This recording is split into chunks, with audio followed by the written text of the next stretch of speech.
Hey guys. Hey, mate. How's I'm just going to go live on Instagram, but hello, folks. My name's Captain Liam. This is Check-In Tuesday. The purpose of this is just to raise a little bit of awareness for all those in the industry going through tough times or good times and how to celebrate it together.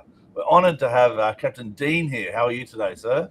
Very well. Thanks for having me. Looking forward to it. Oh, pleasure. Whereabouts are you in the world? Sitting in Barcelona, just Oh, nice. getting ready to get the season kicked off. We head out of here in a couple of weeks up to the south of France for a quick paperwork stop and then off to Croatia to pick up our first charter. Oh, Nice. whereabouts in Croatia?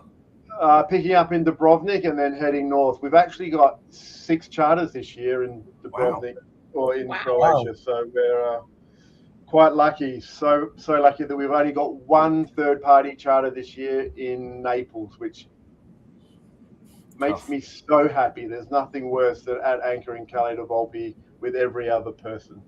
Yeah. Yeah. Everyone dreams of it, but as a captain, you're like, yep, there's better days. Mate, anchoring in Yeah. 60 meters of water and tenders running past you at 50 knots, not a chance. Yeah. Especially with all the gear out the back there where everything flowing around, flopping around, getting broken. And Captain Kelly, wonderful to see you again. How's your week? It's going really well. We're just getting ready to load onto a ship, hopefully Monday or Tuesday, to head over to the Med. So yeah, I'm gonna have to be hitting you guys up because it's my first Med season. So I'm like, got like all the questions are just flying everywhere because I'm like, what about here? What about there? What about this? What about that? So I'm super excited for the new challenge. Yeah, Do all of it. Captain Scott, you've done a couple of Med seasons, haven't you? Yeah, it's been a little while, but it's still the same. Still the Yeah. same. So yeah, Still the like I same. got all this brain power with me today. I'm like, wow, I'm gonna have to like put you guys on speed dial. You already are though. Yeah. Nice. It's tough. I mean, Captain Dean, you've been over there a long time, obviously. Yeah, and you've been. the regulations are made of what get me. You know, it's just it's the little things that change, like the whole seaweed places now where you can't anchor anymore on the seaweed beds, and we've got roaming apps that change when the seagrass moves, and it shows you with a heat map where you're allowed to drop anchors, where you're not allowed to drop anchors, and even it's got to a point now where the deckies just have to take the responsibility of, speeding. If they speed now in the tenders, the cops are all over them, and in the Bay of Cannes and all that, there's like 10 knots, and the second you're over, you're done. Yeah. And as a boat and as a busy charter boat, we can't afford to get that reputation of always speeding and having a 60-foot boat do this. So, yeah, you just got to take on people that are willing to understand it and take the responsibility. Yeah. Well, today's first topic is communication under pressure. How to improve crew wellness and all that. How do you manage it, Dean? When you're on a boat and you see a crew member who's going 15 knots and you're in the middle of it, how do you still maintain that calmness as a captain? I think it's easier to keep calm with your own crew and lose more control or get more upset with other boats that don't follow the rules or don't have a good enough command structure to pass down the information to make sure that the guys driving the boat, just because you're 2 minutes late back for dinner, it's okay. Don't stress it that the chef's saying dinner's at 2:00, be back by 2, and if you get back at 2:05, it's okay. And that's what they need to understand. You're still doing your job, you're getting everything done, you're 5 minutes late, but it's okay. Yeah. Sometimes the crew take it the wrong way, where they say, the captain says, shoot back to dinner, lunch is at 2:00, and then they go, oh, but Captain, you said 2:00. Yes, that's what we're aiming for. That's what we're trying to achieve. But listen, got the guests back safe. You haven't got a speeding fine. The boat's not in trouble. We're all good. Yep. Yeah. When you had a recent experience, Captain Kelly, there, where you're in a shipyard, Italian shipyard, I think it was, and you mentioned some communication, not issues, but it really elevates it when you're different languages and different crew. Oh, it does. Yeah, no, it really it does totally change things up quite a bit with different languages, and it's easy to perceive things so differently. I'm so excited though. I was just having a conversation right before this. We speak English, of course, but we speak Spanish, Portuguese, Creole, French. We have an Italian relief captain, so we're like speaking it all. And I'm like, all right, well then, like, so I'm excited that hopefully this will help being over there. But yeah, it can be tricky. Yeah, absolutely. You, Captain Scott, when's the difficult times you've had to kind of take a breath in and express yourself in the calmest way? A lot of times, like Dean was saying, is when that other boat goes flying by. Yeah. It's 50, 60 knots or whatever, especially like St. Bart's around New Year's or whatever. That's always a mission. But we got to remember just to kind of hold our tongue, maybe pick up the name and maybe speak to the captain directly, and just sometimes that goes well, sometimes that doesn't go very well either. How dare you tell my crew whatever to do? But then you really got to hold your tongue, just say, okay, well, that's fine. But he came by pretty fast. And then what we got to instill in the crew is that most of the time, if we say lunch is at 2, half the time the guests don't get back from whatever their excursion till like 2:15 anyway. Most of the time they're late. So if they're okay with being late for lunch, hey, it's fine. Just take your time, get back. Just it takes time for for them to realize that, hey, it's not a hard and fast rule. The most important thing is to be safe. If you keep that in them, then I think that's better. But sometimes some people need a little more hand holding when that comes, and that's where our communication skills need to get better. Really just making sure that everybody's on the same page with that. Just it's not okay to slack and go cruise around for half hour or whatever, but just if the guests are late and they're okay with being a couple minutes late, just tell them, hey, we're going to be a little bit late. We're running a little bit behind schedule, but we'll get there.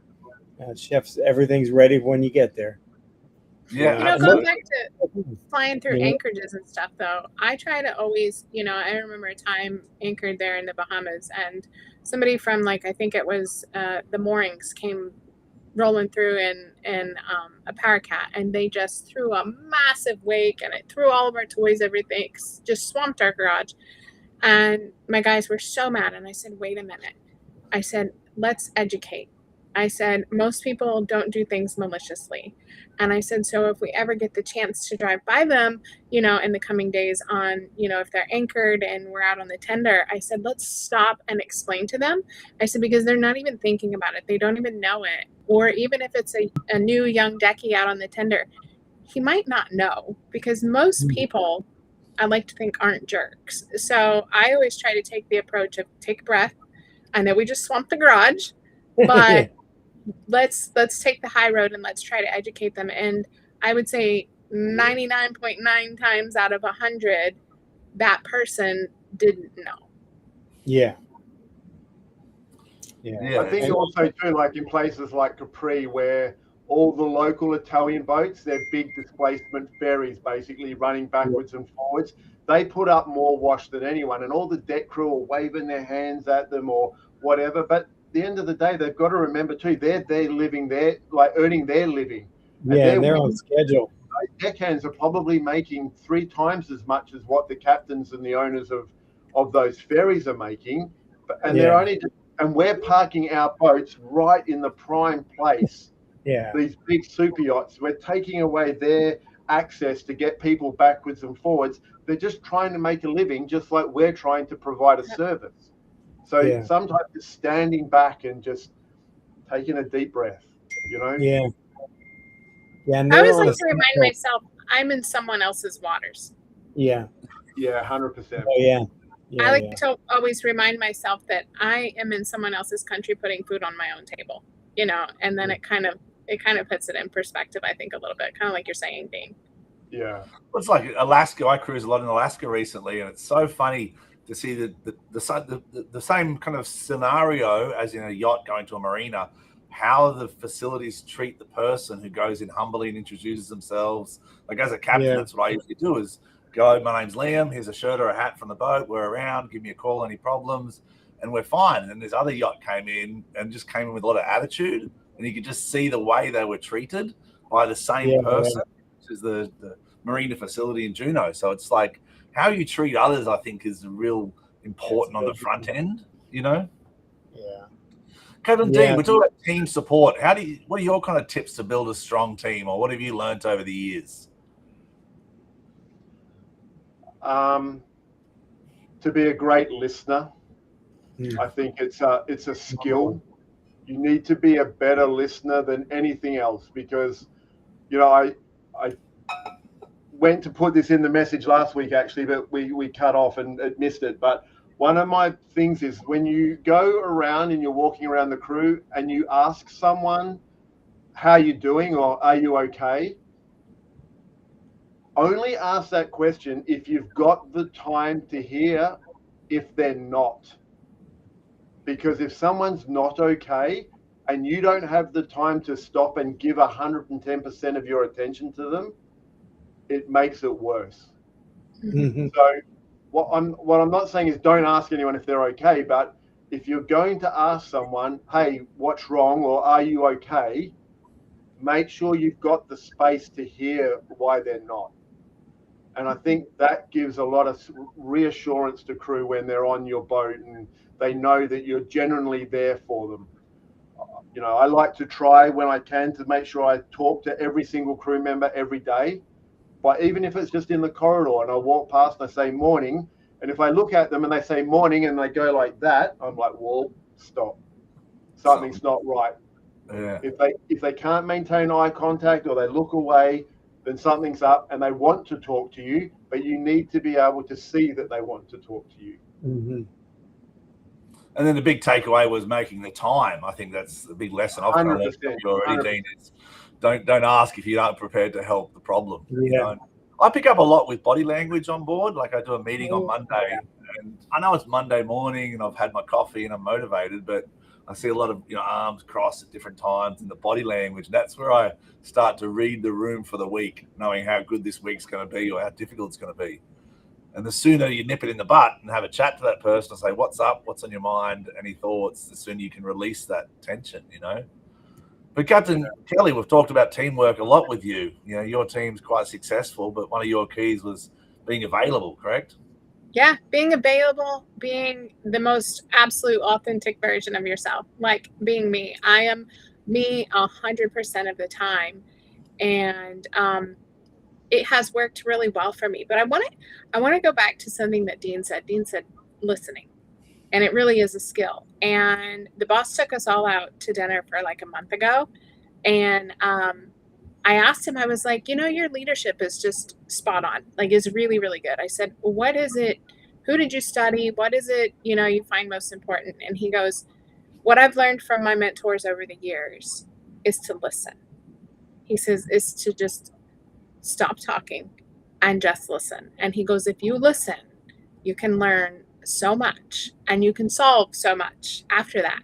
So Dean, like, I think that's right. And I mean, we're talking about, he's my boss, so he's extremely successful. So I think that just goes to show how important listening is. And, I knew that, but it really just struck a chord to hear him say that. And so I've kind of been like analyzing my crew as we have conversations and seeing, okay, which one of my crew is a really good listener, which one needs to work on it a little bit, because I have a couple of them that like to talk. And I can see where maybe they're not solving some things within their departments because they do more talking than they do listening. And so like when you start to look for that, like you can really see it. But, in terms of just how we function on a day to day, you just got to be yourself. And then when you are 100% your true version, they are too. And I'm also an empath. So like the vibe in a room like I can pick it up in seconds. Sometimes I love it, sometimes I don't, because I feel everything. But I can tell, and when the energy's off on my boat, I'm like, all right, the energy's off. Like I gotta suss this out. I can't go any further into my day until I figure out what's going on and we fix this. Yeah.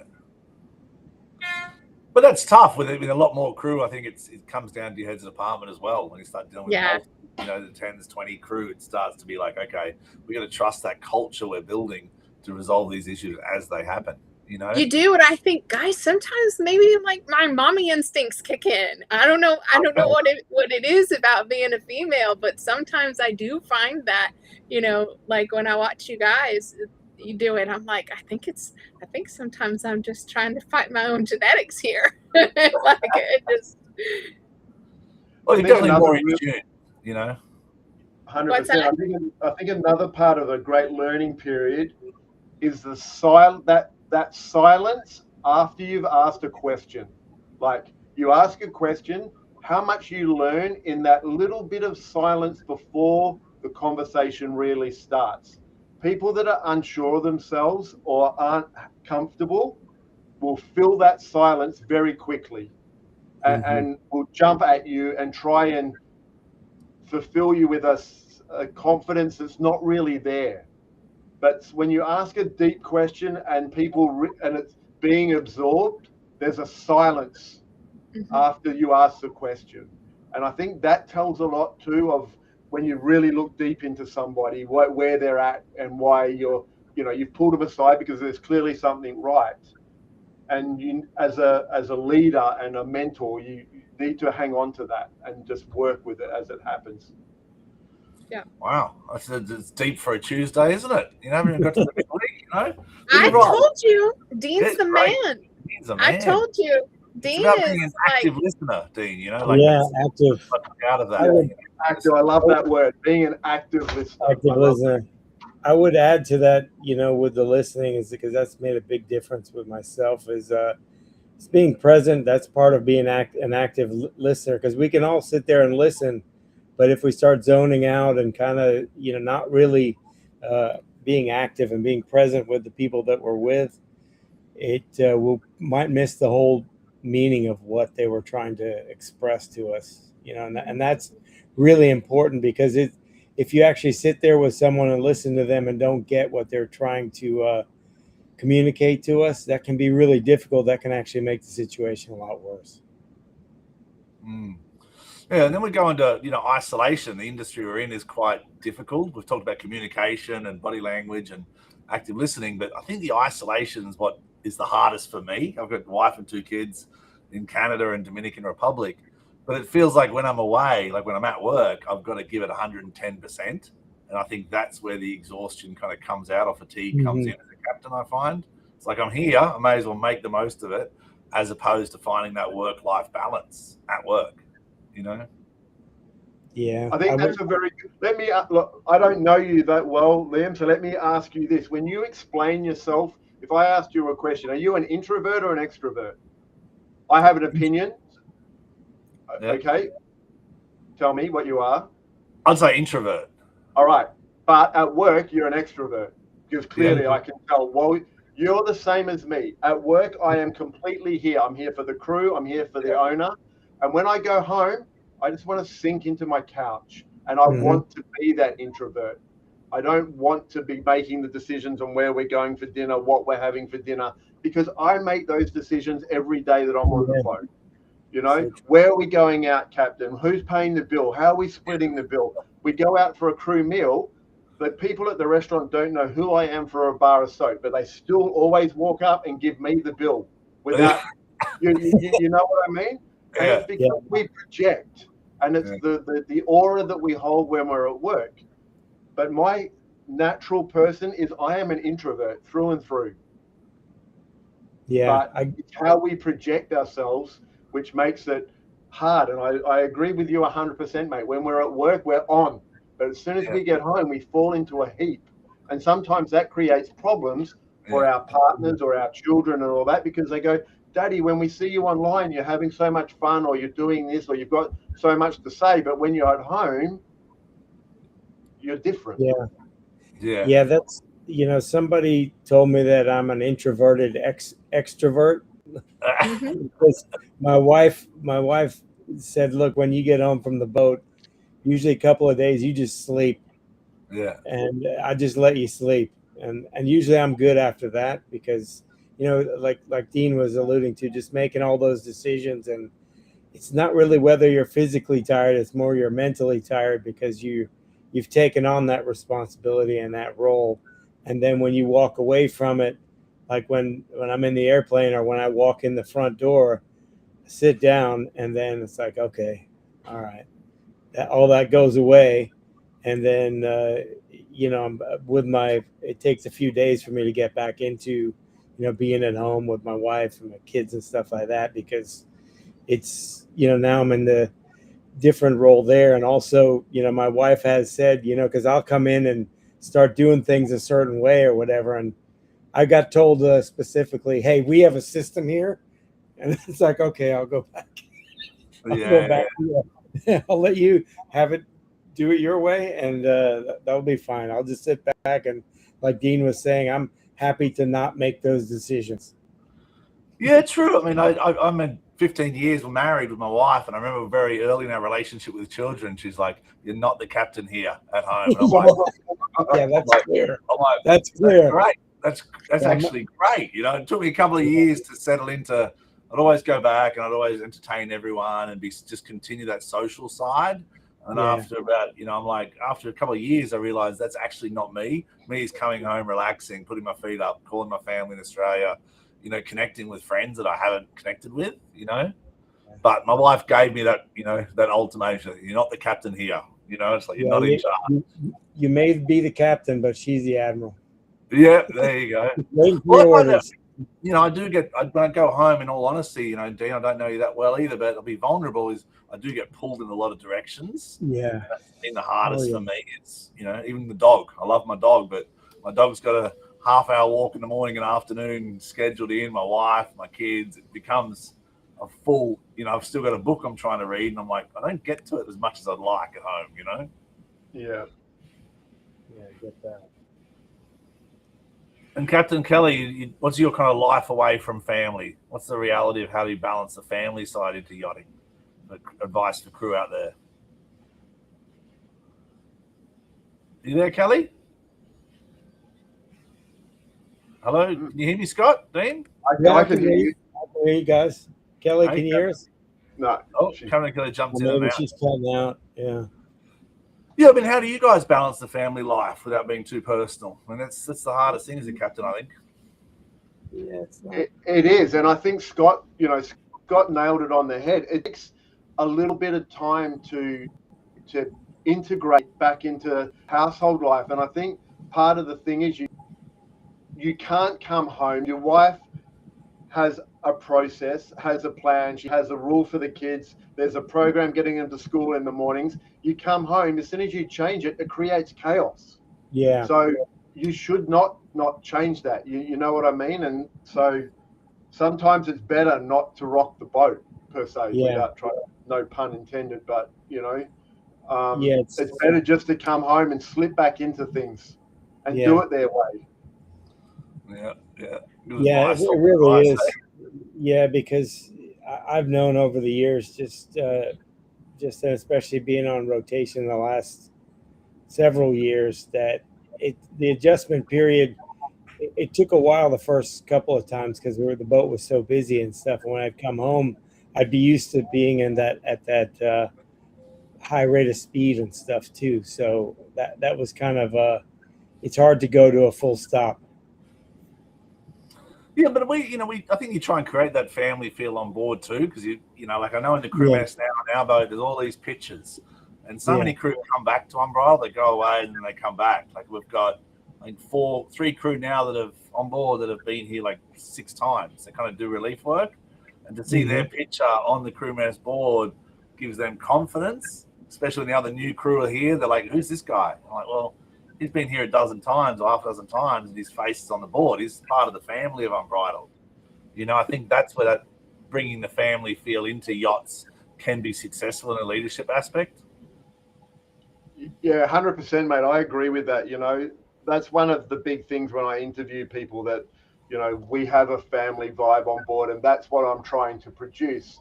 And I spend a lot of time and put a lot of effort, like you do, from what I see from your socials, but it takes it out of you. Yeah. It does. It does. Can you guys hear me? Yep. We I can hear now. Yeah. So, you know, I wanted to say I'm the same.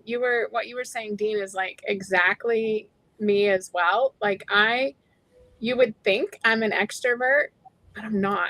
I'm such an introvert. And so I spend all day, like I feel like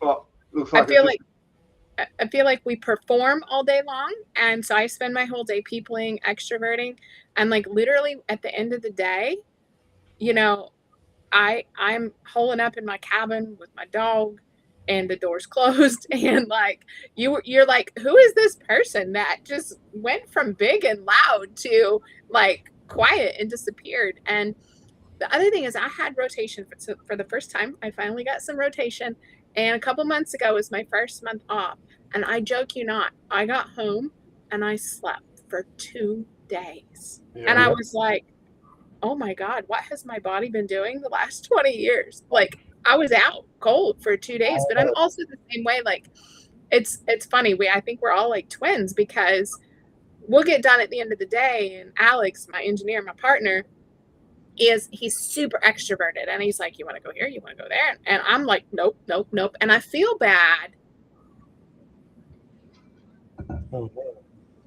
Yeah, I agree with. I feel bad about that, because he wants to go, and I don't, because I'm like, I've just used my social battery is flat at the end of the day. Like I can't. And when he says, well, what do you want for eat? I'm like, I can't make those decisions. I can't. I've been making decisions all day long. Like I don't know where I want to go or what I want to do. You just make the decision, and I'll follow. Yeah. It's definitely a lot more. I don't know. I think the older you get, the kind of more you value your personal space and personal time. Yeah. And how to reinforce that and what is good. You know what I mean? For me, anywhere I go in the world is that morning walk and afternoon walk. You know, Dean, that's, you know, I don't get into running too much every now and then or weights. I'm just like, I can get off the boat, I can walk, you know, with music, without music, call a friend, call a family. Captain Kelly and I had a great chat the other day while I was walking, and I'm like, this is a recharge moment, you know? 100%. Yeah. And where are you based out now, Dean? Are you still in Barcelona, or?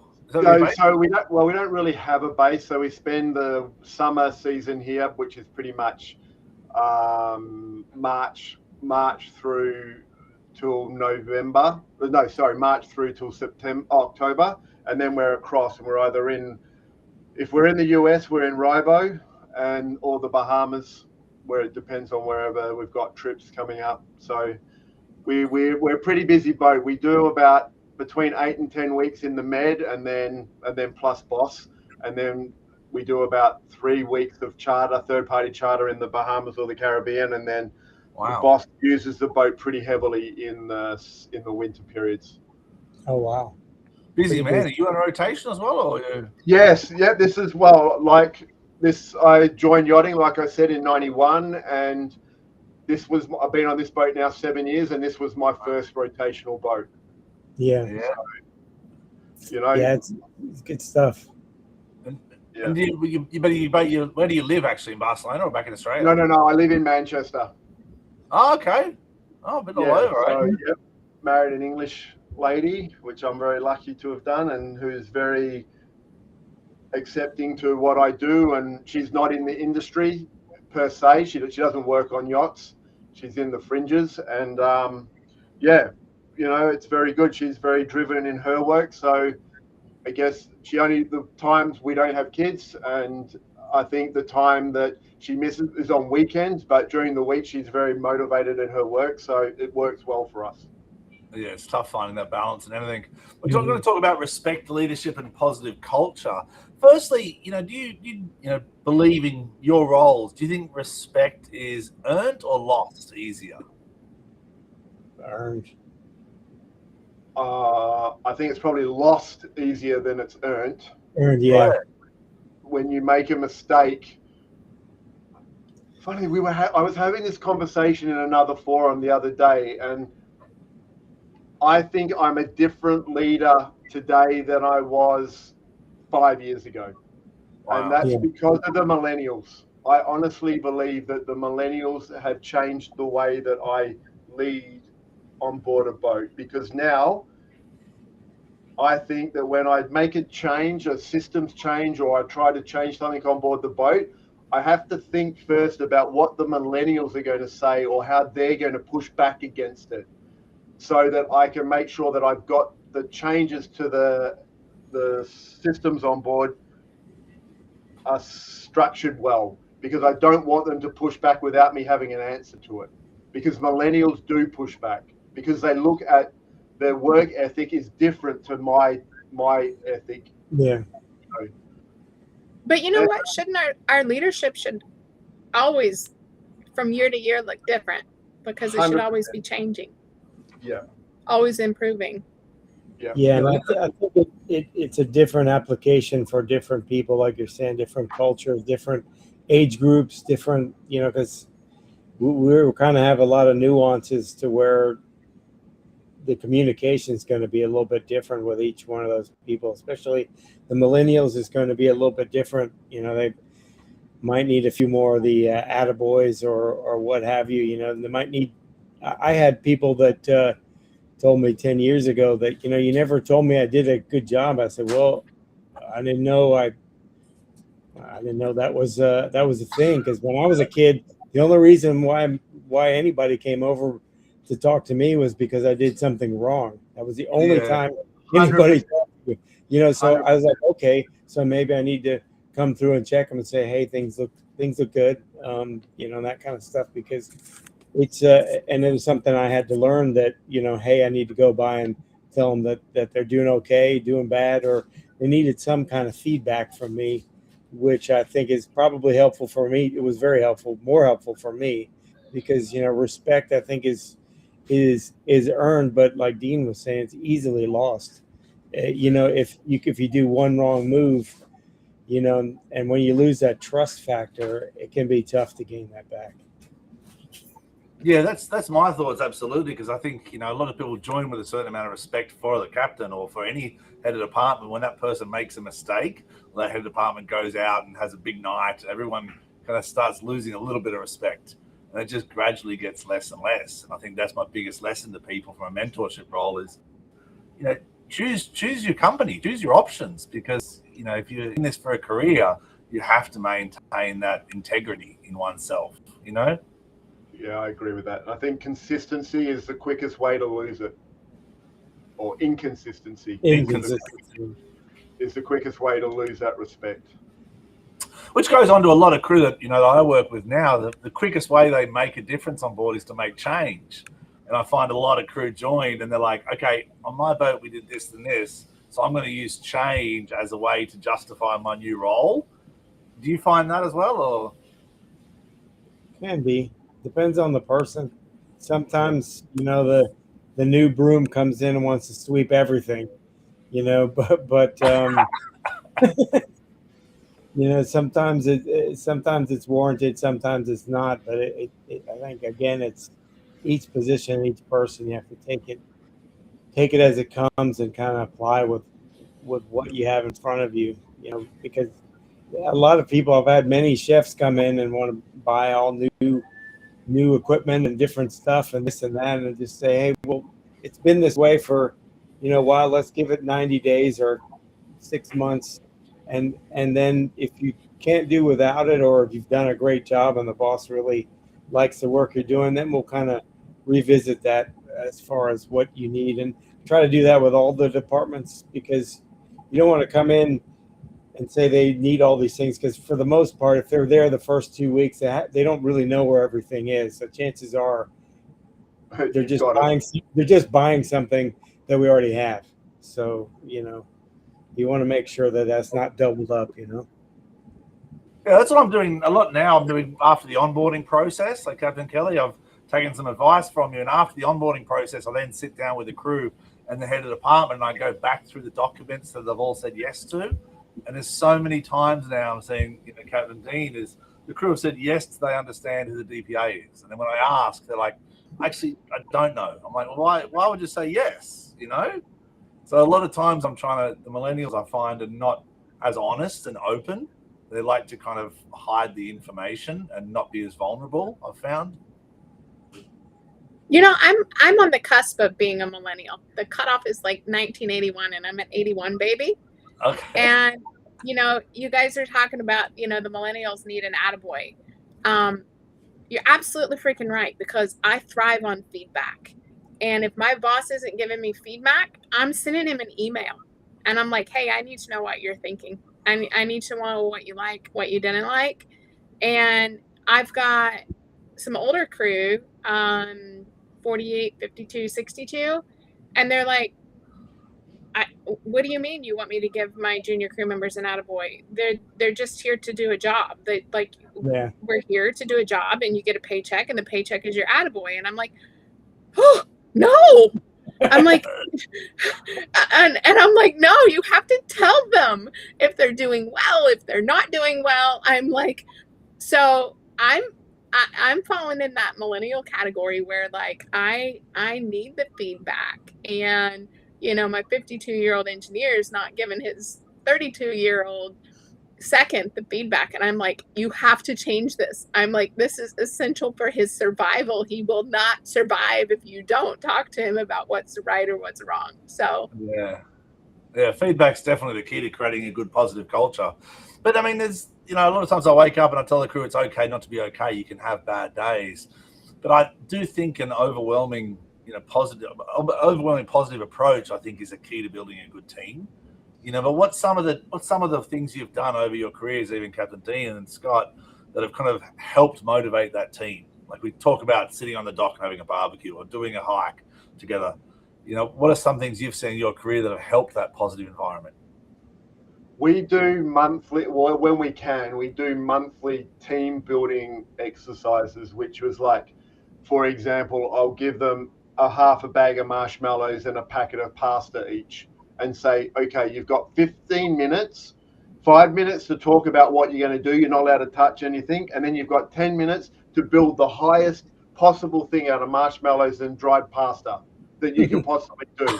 And it's about, and then you might do it one week where you tell the HODs, like the chief officer, the chief stewardess, the chief engineer, that they're not allowed to be the ones that lead it. You have to be a follower and let someone else come forward and to show themselves. And I do things like that, like where I'm just continually finding little games that we can do, or the classic one where you line all the stewardesses up in a line face to back. You show the back person a movement like the robot and stir to the left, stir to the right, and then they have to pass it on and see what the message is by the time it gets to the fifth person in front of them. Wow. And you'll blow your mind how different it is to what you gave person one. Honestly, it's like, but it's building confidence amongst the team is what, which I find really pleasing and rewarding. Yeah, and then let them have their feedback. I mean, even a lot of times the crew, I found it quite separate, the deck crew and interior crew. I'm like, guys, we're all in this together. If you can somehow have the same understanding, we're in the process together, I think it creates a better environment. What about you, Captain Scott? What's some of the teams? A lot of the team stuff is just having them go out and do stuff together, whether it's hikes or going out and working out or doing something. But not everybody gets involved with that. But I had thought about doing a day where everybody switches roles. And I wanted to get you guys' feedback on that, just so everyone understands what the other people are doing. Like, because especially on charter, we all get, those blinders on of hey, this is what, my role is very important. I have to get it all done. But everybody's job is important. But if you've done the other people's roles, then I think you're more willing to help each other out a lot of times, because you might see their struggle sometimes. And that was just my thought. I wanted to do, and I think we talked about this once before, an inside out day. So where the inside went outside and the outside came inside. And I think that it would just be hilarious for one. I think it'd be a great laugh for the day, but I think it would also create a whole different level of respect for what each other do.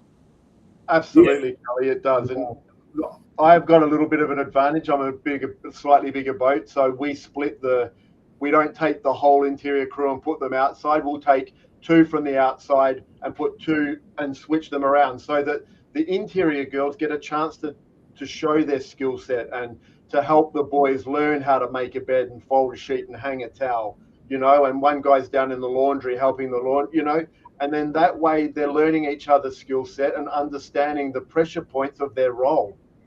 Mm-hmm. Yep. I think that's great. Yeah. Yeah, I mean, it's a lot of times between the departments, a lot of the issues that I see in my career have stemmed between that lack of communication between them. Because it's like, we're a team, you're a team. And it's like, we're all on the same team, people. We're all got different roles, like a football team. You know what I mean? Yeah, it all really kind of comes down to the heads of the department. If they get along and they're kind of have that team vibe, then it kind of helps pass through the rest of the crew. But if the two of them are kind of divided and kind of my side, your side, then that can kind of get kind of messy sometimes. I have a mantra on Arians where we're only as strong as our weakest link on any given day. And some days that's me, and I'll put my hand up. Yeah. And I will need someone to back me up and get me through the day. And I have no problems in telling people that I'm not having a good day and I need your support. And, that's part of it. And that encourages others to speak up when they're not having good days, because we all can't get through every single day and be 100%, not okay, like Liam says. Well, that's what I was saying. You have to be. Go on, Kelly. That goes back to my being authentically yourself, like 100% yourself. And so when I'm having a bad day, a tough day, like I'm letting you know it because I need you to back me up. And I think that's so important. And then it makes it more comfortable for them when they're having a bad day. They don't feel bad or weird or awkward coming forward and saying, hey, I'm like having a crap day. I need y'all to have my back. Yeah, I've never heard of, I'm very appreciative, Dean, because I've never heard of the second part of what you said is, I'm having a bad day and I need your support. That's the bit that I've never actually got to yet, because that's probably the most impactful thing. I've always said, yeah, okay, I'm not having a great day, it's all good. But having that, it's not having a great day, I need your support, that's very wise, I think. Is that something you've always kind of had over the years, or you've realized that you've got to be open for people to help you? You've got to be open. You've got to be empathetic to everyone, but you've got to show vulnerability as well. And when you show that vulnerability to people, then I think it opens a gate to people so that it comes back the other way. If you're vulnerable, then they're going to go, you know what? If the captain, the leader of this boat, the guy that we follow out into any roughness of seas, puts his hand up and says, hey, I'm not having a good day, then I sure as heck can tell someone, hey, I'm not having a good day. Yeah, and it's huge. It's huge. It's a big deal, because if you don't and you just have a bad day and you end up taking it out on everyone's going to be hiding from you, and it'll just make the situation worse. Like, oh, the captain's having a bad day. Stay out of the wheelhouse, stay away from him, and then it just kind of divides up everything even more. But if you do that, it's a more open mindset, and they see that it's okay as long as they're not having a bad day every day. Yeah. Well, I've got one of those funny moments in my career, not career, but I'm bridled right now, is we're at that point where I've got to make a decision when we're going to sea, Dean. So we're in Seattle going to Sitka, weather's good, engineering's good, everything's ready, and everyone's like, okay, when we're going to go this week or next week, Capt? And they're all asking me, I kind of always, I give them to like Tuesday, 12 o'clock midday. So that's the cutoff, I'll make a decision. But it's funny to see the crew that have known you for a long time, they understand the process I'm going through, and they don't bring extra load to me. Like, they're like, cool, Cap, make your decision. Can I help? Let me know. This is the update. And that's where I found a lot of confidence in my career, is having the right people around you that understand that even if you're having a tough day or a tough time or a tough decision, they're not putting that extra pressure on you. You know what I mean? Yeah. But I'm dying to go to sea. That's the other problem too. I'm looking at the weather. Yeah. No. Oh, yeah. it's the northwest, so you don't get many windows, and it's like a 1.5 day window to get to Sitka. And I'm like, do I take it or do I wait? For the next one. And it's like You're not going to go up. You're not going to go up the inside passage or anything. You're just going to go. No, too many rocks and trees to hit. I want to choose Mother Ocean. I'll stay out the outside. Yeah. No, but on the inside you need a pilot as well. So for us to get you do, because we didn't need one from there, but in Canada anyway. Once we got we need one for Canada and then for Alaska. So the more land we see, the more pilot expenses. Yeah, forget that. That's a lot. Captain D, where's your favourite cruising? We'll wrap up with some nice positive thoughts. Where's your favourite cruising in the world? Oh, look, mate, I think for the med side, Croatia, you can't beat it. It's just so good. And no matter the weather conditions, you can always find somewhere to be out. The water's crystal clear. The people are great. For that side of the world, it's the Croatia with hands down. And then for the other side, probably the Bahamas. We spent a lot of time in the Bahamas, so I know it really well. We're a pretty big boat. I'll take it over the bank. I'll go through the inside passage with it. So, I'm pretty comfortable. I haven't had the privilege yet to do Asia. So, I would love to do that. So for now, without doing Asia, it's the Bahamas and Croatia. Wow. What about you, Captain Kelly? You seem to like the Bahamas idea. It's hard to beat it, definitely. isn't it? Clear For water. me, it's the people. It's the people that make a place. And I just have such amazing relationships in the Bahamas with people. And so much so that I grabbed 2 Bahamians and took them with me. So, it's just, definitely for me. I'm curious to see after you spend a season or 2 in the Med, if that changes. I don't think it will. Just because I love the Bahamian people so much and have, such great friends. Oh, the Med's special. I end up doing it every 3 years or 4 years for some reason. And when I go to the Med, I'm like, even Spain, Italy, France, they're all beautiful, but Croatia's got this uniqueness. I think Croatia really hits the spot. Yourself, Captain Scott? Well, I haven't made it over to Croatia. I know I really liked Corsica, just in the Med there, just because it was fairly unique and I got to go in the interior. But on this side, the favorite place that I've been to in a long time was probably I like going all the way down towards Grenada because there's a road less traveled, and it kind of reminded me of Jamaica when I was a kid, just because people come up and talk to you and just kind of hanging out and just really warm, nice people. But it's kind of the road less traveled. I think people still think it's a communist island or whatever from the 80s or something, because and it's hard to get to. But I did like it down that side just because it was less crowded. No, I always still love the Bahamas. I mean, it's never a bad day over there, but I would like to spend a bit more time down towards Grenada and the ABCs and stuff like that, just because it's fairly unique down that way. It's unique, but you got some big ugly brothers down there in Venezuela and all that. It gets a bit. Done a lot of cruising, and ABC Islands, and every time you just hear on the radio the Venezuelan Navy, you're like, please don't come for me, not for me. I'll skip over that part. Bye. Yeah.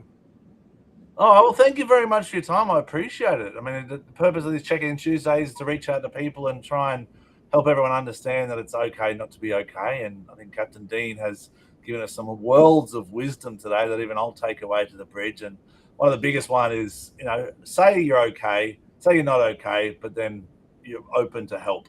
That's the biggest takeaway I've got. Because I do say a lot, I'm okay, it's going to be good, it's going to be good. And everyone on the boat says the same because they hear me. But I never thought about the other side of it, Dean, which is, okay, I'm not okay, how can I help? And asking for that help, I think, is a good key. Well, the big thing from Dean is listening, and I always say there's a reason God gave you 2 ears and 1 mouth, is to use the 2 ears. And one thing, one thing is, if you're having a bad day or bad thing, is one thing that's helped me is go and help somebody else. It'll get you out of your element pretty quick. It will. Oh, well, thanks everyone for your time. Have a wonderful week. See you next check-in Tuesday. Don't forget to donate if you can to Yachty Minds Matter. Thank you. And Dean, how can they get a hold of you? Captain Pilates, my handle on Instagram, which a lot of people reach out. I'm happy to talk to anyone, any problems, just hit me up. But yeah, Captain Pilates, my handle on or Yacht RS. I get a lot of messages on that on Insta. So, but yeah, like, you know, I've had the privilege of meeting Callie. I know Scott from way back, and we hang out a bit when we can. And I've met Callie. So yeah, sometime soon, hope we can have a beer together, Liam. And yeah, mate, that's Be what it's really about. It's funny. Well, It's only until like 2 years ago I really kind of realized there's another side to yachting than just being on the bridge by myself. 100%. You know, There and is. look, this is a wonderful industry. I love it, and the only thing I want for it is to be better than Yeah. it was the day I left, the day I joined. And so Yeah. that's Well said. Yeah, well, there's a lot of trauma in industries, a lot of things that aren't right about it, but I think we're going down the right path by communicating and being there for people as they need it. So once again, have a wonderful week. Thank you for your check-in Tuesdays. Good to see you. Nice to meet you, Captain Dean, Captain Scott, Thanks, Captain Kelly. Always a pleasure. Be thanks safe. for Be sharing your blessed. time with